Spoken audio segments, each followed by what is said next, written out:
মাঠে তোমরা আক্রমণ করে আল্লাহর ওলিদের রক্ত ঝরাইছ, সেই মাঠে তোমাদেরকে কোনো ইস্তেমা করতে দেওয়া হবে না, হবে না, হবে না।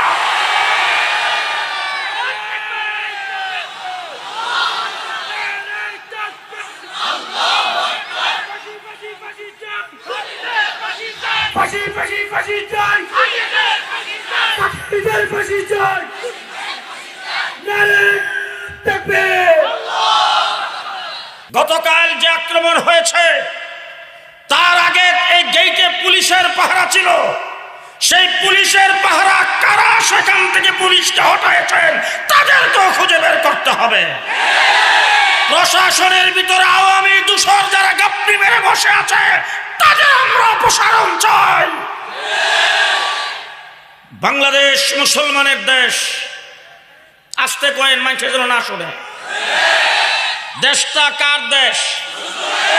আমি শুধু একটি কথা আপনাদের সামনে বলতে চাই, ইংরেজ পরে 200 বছর এই দেশে শোষণ করেছেন।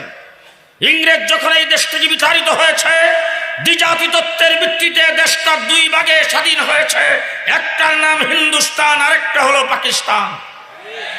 আমরা তখন পূর্ব পাকিস্তান হিসাবে পাকিস্তানের অংশ হয়েছিলাম, কিন্তু আমি আপনাদের সামনে উল্লেখ করতে চাই আমাদের ভাষা বাংলা, কলিকাতার ভাষা কি, আসামের ভাষাও বাংলা, ত্রিপুরার ভাষাও বাংলা। ত্রিপুরা তখন হিন্দুস্তানের অংশ, আসাম হিন্দুস্তানের অংশ, কলিকাতা বাংলা ভাষাভাষী বাঙালি হওয়ার পরও হিন্দুস্তানের অংশ। আমরা কেন পাকিস্তানের অংশ হলাম সেটার জবাব দিবেন আমার বয়ান শেষ। বলেন আমরা কেন পাকিস্তানের অংশ? জি, আমরা মেজরিটি মুসলমান, মুসলিম অধ্যুষিত হওয়ার কারণে আমরা তখন পাকিস্তানের অংশ হয়েছিলাম। আজকে একটু তাকিয়ে দেখেন কাশ্মীরের দিকে, 70-72 বছর যাবৎ স্বাধীনতা আন্দোলন করে, 70 বছরেও তারা স্বাধীনতা অর্জন করতে পারে নাই। 40 বছর যাবৎ আসাম স্বাধীনতা আন্দোলন করছেন, স্বাধীনতা অর্জন করতে পারে নাই। ত্রিপুরা স্বাধীনতা আন্দোলন করছেন 40 বছর, তারা স্বাধীনতা অর্জন করতে পারে নাই। আমরা মুসলিম অধ্যুষিত হয়ে যদি পূর্ব পাকিস্তান না হতাম, আমরা 70 বছর আন্দোলন করে স্বাধীনতা অর্জন করতে পারতাম না। 9 মাসে স্বাধীনতা অর্জন করেছি কিসের বিনিময়ে? আস্তে আস্তে আস্তে আস্তে আস্তে কিসের কারণে? আমরা মুসলমান হওয়ার কারণে। ঠিক না ঠিক? 9 মাস আন্দোলন করে যখন আমরা স্বাধীনতা অর্জন করেছি, এরপর থেকে আজকে 54 বছর ভারত আমাদের পেছনে লেগেছেন। আমার দেশের সম্পদ তারা লুণ্ঠন করেছেন। বিজয় দিবসে মিস্টার মোদি একটি বার্তা দিয়েছেন, সেই বার্তাই বলেছেন এটা নাকি তাদের বিজয়। পরিষ্কার ভাষায় বলতে চাই, মিস্টার মোদি সাহেব, বাড়াবাড়ি করার আগে একটু আফগানিস্তানের দিকে তাকাবেন। বিশ্বের সবচেয়ে বড় পরাশক্তিকে লাঠিগান নামের আফগানিস্তান থেকে যেইভাবে বিদায় করে দিয়েছে, আপনাকে প্যাম্পাস পরে ছেড়ে দেওয়া হবে।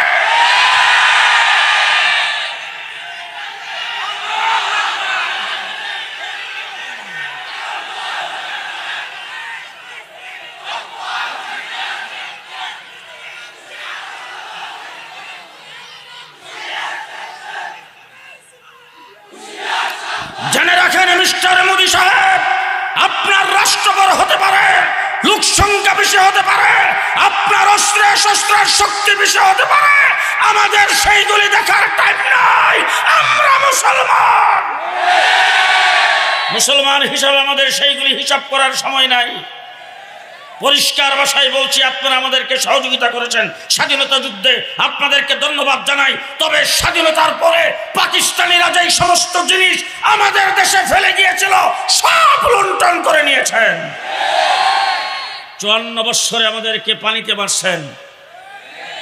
আমরা 54 বছর ইতিহাস ভুলে যাই নাই। লেডি প্রধানমন্ত্রীকে আপনারা 15 বছর ক্ষমতায় টিকিয়ে রেখেছেন। দেশের সম্পদ আপনাদের প্ররোচনায়, আপনাদের সহযোগিতায় লুণ্ঠন করেছেন। সুতরাং সাধু সাবধান, সাধু সাবধান। বাংলাদেশের দিকে চোখ তুলে তাকাবেন, চোখ উকড়ে ফেলা হবে, চোখ উকড়ে ফেলা হবে। দেশ আমার। শেষ কথা আমি আপনাদের সামনে বলতে চাই, শেষ কথা আমি আপনাদের সামনে বলতে চাই, মুসলমান হিসাবে আমরা স্বাধীন,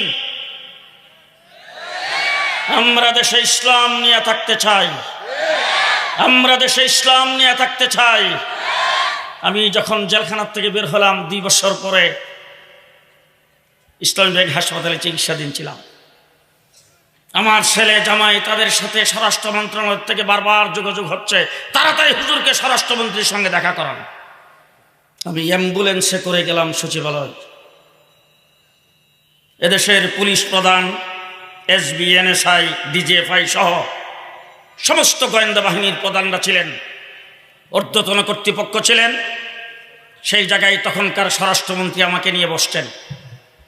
বৈশা প্রথম যে ওয়াজটা দিছেন শুনবার মতো ওয়াজ হলো, এমন একজন ধার্মিক মহিলা পাইবেন কো? দেখেন না, মাথার কাপড় কোনোদিন ফেলায় না, এ পর্যন্ত ব্লাউজ পরে, 5 ওয়াক্ত নামাজ টাইম মতো পড়ে, কোনোদিন তাহাজ্জুদ কাজা নাই।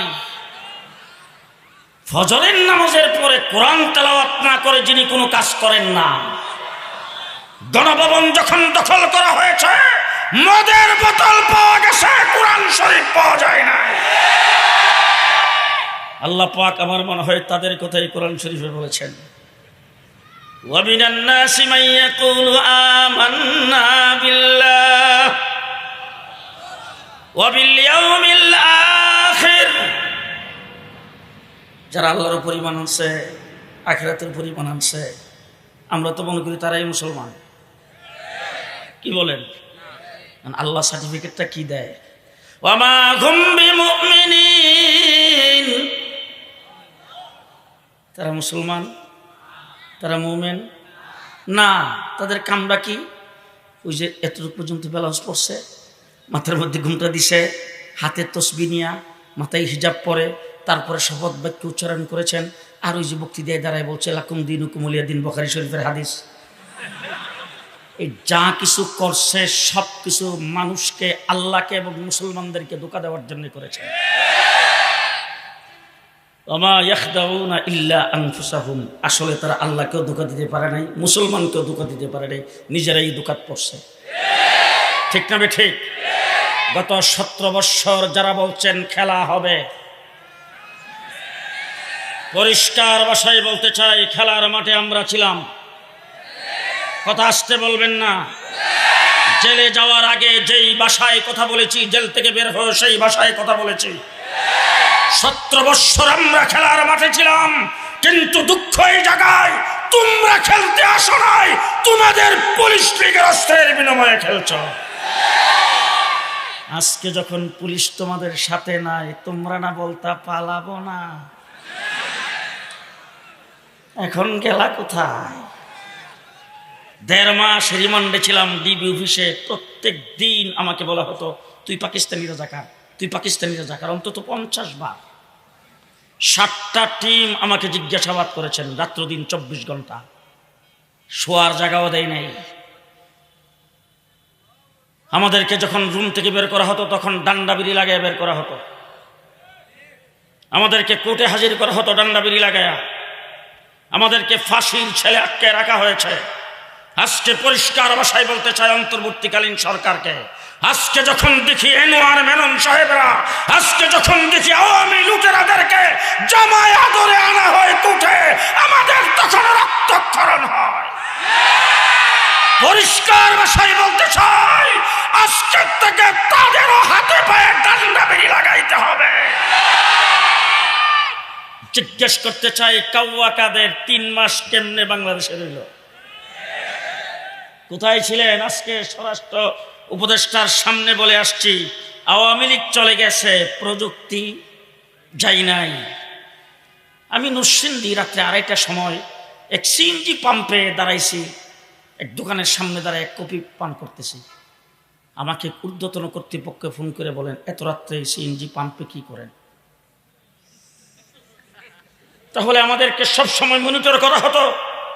আমাদের মোবাইলে কথা বলা পর্যন্ত নিরাপদ ছিল না, আমাদের চলাফেরা পর্যন্ত নিরাপদ ছিল না। আওয়ামী লীগ চলে গেছে, তাদের প্রযুক্তি চলে যায় নাই। 3 মাস পর্যন্ত কাউয়া কাদের বাংলাদেশে থাকলো, তাকে কেন ধরতে পারলেন না?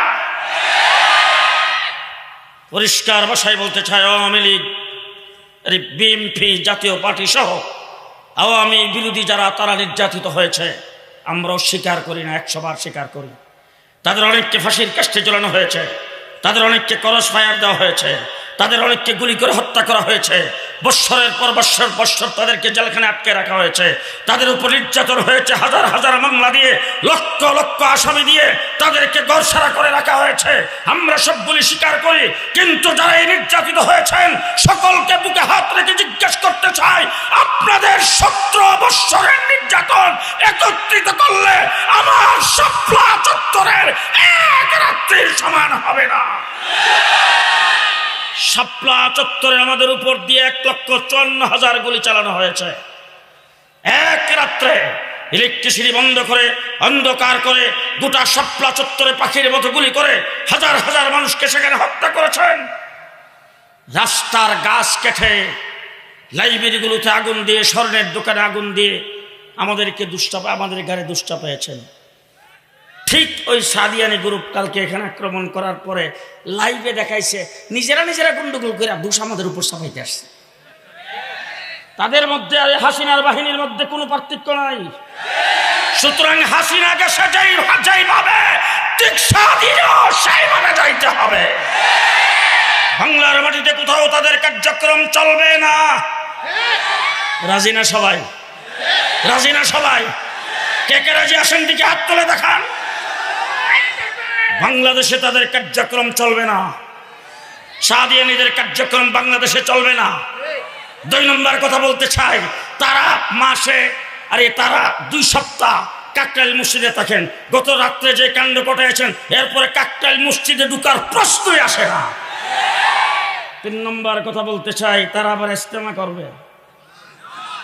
গত 7 বছর করে আসছে কিভাবে জানেন? আমরা ইজতেমা করি তো লক্ষ লক্ষ মানুষ হয়, মানুষ হইলে মাঠটা খুব কাঁচা হয়ে যায় না? এতগুলি মানুষ পাক করে, খানা পিনা খায়, ময়লা আবর্জনা আসে। ওই ময়লা আবর্জনা পরিষ্কার করার জন্য 3 দিন তোমরা আইতা। এটাও এখন থেকে আর হবে না। আস্তে আস্তে আস্তে আস্তে এটাও আর হবে না।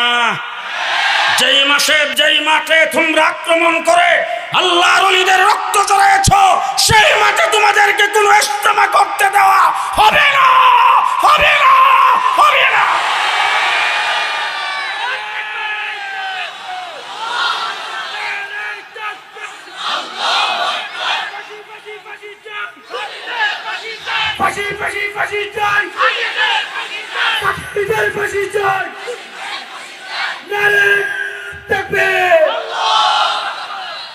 এদেশের মূল মন্ত্র হলো ইসলাম।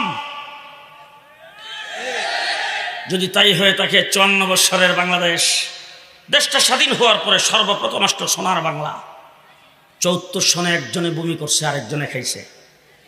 আমি নিজে চোখে দেখেছি। কিছুদিন পরে আসলো সবুজ বাংলা। এরশাদ সাহেব এসে ঘোষণা দিলেন নতুন বাংলা। লেডি প্রধানমন্ত্রী ক্ষমতা এসে বলছেন মডার্ন বাংলাদেশ। কিছুদিন পরে বলেন আধুনিক বাংলাদেশ। এরপরে করেছেন ডিজিটাল বাংলাদেশ। পদ্মা সেতু উদ্বোধনের সময় ঘোষণা দিয়েছেন স্মার্ট বাংলাদেশ। সব বাংলা দেখা শেষ। 17 বৎসর আন্দোলনের সংগ্রাম করে জুলাই আগস্টের ছাত্র জনতার আন্দোলনে আমার কওমি মাদ্রাসার 84 জন ছাত্র জীবন দিয়েছেন। কোটার বিরুদ্ধে যখন তারা আন্দোলন করে, বৈষম্যের বিরুদ্ধে আন্দোলন করে, আমার মাদ্রাসার ছাত্রদের জন্য কোটার কোনো প্রয়োজন নাই। তারপর স্কুল কলেজের ছাত্ররা আমাদের ভাই, তাদের উপর যখন গুলি চালিয়েছে, আমরা ঘরে বসে থাকে নাই, তাদের সাথে মাঠে নেমেছি। দেশপ্রেমিকের পরিচয় আমরা দিয়েছি। যদিও তোমরা আমাদেরকে রাজাকার বলেছ, আমরা পাকিস্তানি রাজাকার নয়, কিন্তু তোমরা আজকে প্রমাণ করেছ তোমরা সবাই ইন্ডিয়ান রাজাকার। ইন্ডিয়ান রাজাকার দিয়ে বাংলাদেশ হুমকির সম্মুখীন। আজকে গত 4 মাস তোমরা পদে পদে বাংলাদেশের বিরুদ্ধে ষড়যন্ত্র করে যাচ্ছ। জুলাই আগস্টের যেই স্বাধীনতা অর্জিত হয়েছে সেই স্বাধীনের পরে ধর্ম উপদেষ্টা ঘোষণা করেছেন সামনে নির্বাচন দিয়ে নির্বাচিত সরকারের কাছে ক্ষমতা হস্তান্তর করে উনারা চলে যাবেন। আমি আজকে আপনাদের সামনে বলতে চাই, যদি রাজি থাকেন সকলে তারা সমর্থন দিবে। এবারের বাংলাদেশ হবে ইসলামের বাংলাদেশ, ইসলামের বাংলাদেশ। রাজি আছেন? রাজি আছেন? দেশ হবে ইসলামের বাংলাদেশ। আমাদের নেতৃত্ব দিবেন মহিবুল্লাহ বাবনগরী। আমরা তার নেতৃত্ব ঐক্যবদ্ধ। আপনারা তার নেতৃত্বে অগ্রসর হতে প্রস্তুত আছেন কিনা জানতে চাই। আল্লামা বাবনগরী সাহেবকে আল্লাহ পাক দীর্ঘ নেক হায়াত দান করুক। আমরা তার নেতৃত্বের সামনের দিকে অগ্রসর হব। বাংলাদেশে ইসলামের বাহিরে কেউ কোনো কিছু করার কল্পনাও যেন করতে না পারে সেই ব্যাপারে আমরা সজাগ থাকব। সাদিয়ানীদের ব্যাপারে সবাই সতর্ক থাকবেন। উলামায়ে কেরামের পক্ষ থেকে যে কোনো সময় যে কোনো কর্মসূচি সবাই আসতে রাজি আছেন তো ইনশাআল্লাহ? বসে পড়েন, বসে পড়েন। আমির হেফাজত আল্লামা শাহ মহিবুল্লাহ বাবনগরী আজকে প্রধান অতিথির সর্বশেষ নসিহত করে তারপরে তিনি আখিরি মোনাজাত দিবেন। আমরা মোনাজাত করে এখান থেকে বিদায় হব। আল্লাহ আজকের মাহফিলকে কবুল করুন। যাদের মাথায় পাগড়ি পরায় দিলাম তাদেরকে কবুল করুন। মানহাল মাদ্রাসাকে আল্লাহ পাক কবুল করুন। হযরত মাওলানা মুফতি কিফায়েতুল্লাহ আজহারি সহ তার আসাতিজা কেরাম, তার মুহিব্বিন মুতাল্লিকিন যারা এই মাদ্রাসা প্রথম থেকে শুরু করেছেন এ পর্যন্ত সহযোগিতা করেছেন, বর্তমানে যারা মেহনত করতেছেন তাদের অন্তরকে আল্লাহ ইখলাসের দ্বারা ভরপুর করে দেন। তাদেরকে আল্লাহ পাক দ্বীনের খাদেম হিসেবে কবুল করেন। ওয়া আখিরু দাওয়ানা আনিল হামদুলিল্লাহি রাব্বিল আলামিন। আসসালামু আলাইকুম ওয়া রাহমাতুল্লাহি ওয়া বারাকাতুহু।